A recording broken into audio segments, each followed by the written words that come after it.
Well, from day one, I presented our gameplay team with what I thought was almost an impossible task, and that was to make our game look and feel way better than it ever has in the past. A major theme for us this year was this idea of the living world. Typically in basketball games, every team has kind of felt the same.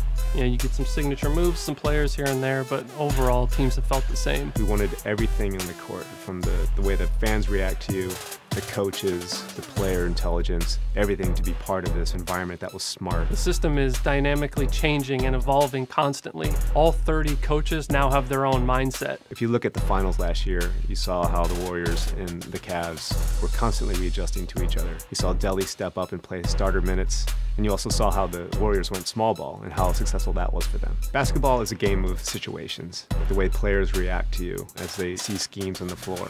The way the coaches can see the patterns that you're trying to do and recognize it and adapt to it. In the regular season, Greg Popovich may give you just his base general pick and roll defense. But say you have success in game 1 of the playoffs versus them, game 2 is going to be entirely different. All these things make you have to step up to the challenge and come up with ways to solve these problems. Fundamentally, every single game relies on a good motion system, and basketball is no different. Situational movement gives the players the ability to detect when and how to move around the floor. It allows our players to detect opportunities. So with Steph Curry, you're going to see him come off an off-ball screen to get open at the three-point line if the opportunity presents itself. If it's not there, he's going to cut to the basket and deviate the plan. He's not stuck in anything. He can continually evaluate the floor. Things like that we can never do before.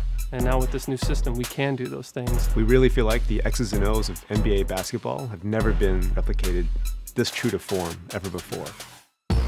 All player-to-player collisions between the ball handler and the on-ball defender is all driven by physics now. So a guy like LeBron, who's kind of like a tank, can just plow through the smaller defenders. The collisions feel a lot more visceral, and you never feel locked into an animation. We've also expanded our signature size-up functionality. So now every player has up to 4 size-ups they can do in any direction, and they look and feel beautiful. Post this year was completely rewritten from the ground up. The guys did a phenomenal job of just making it feel a lot more free. You feel like you have complete control over your player at all times. For NBA 2K16, we implemented a foot planting technology that detects exactly when your toe touches the floor and when it leaves the ground. What this does is actually it adds visual authenticity to player movement, and you can actually feel the physics, change in direction, cutting, overall player velocity. In the end, it gives us this visual authenticity in the game.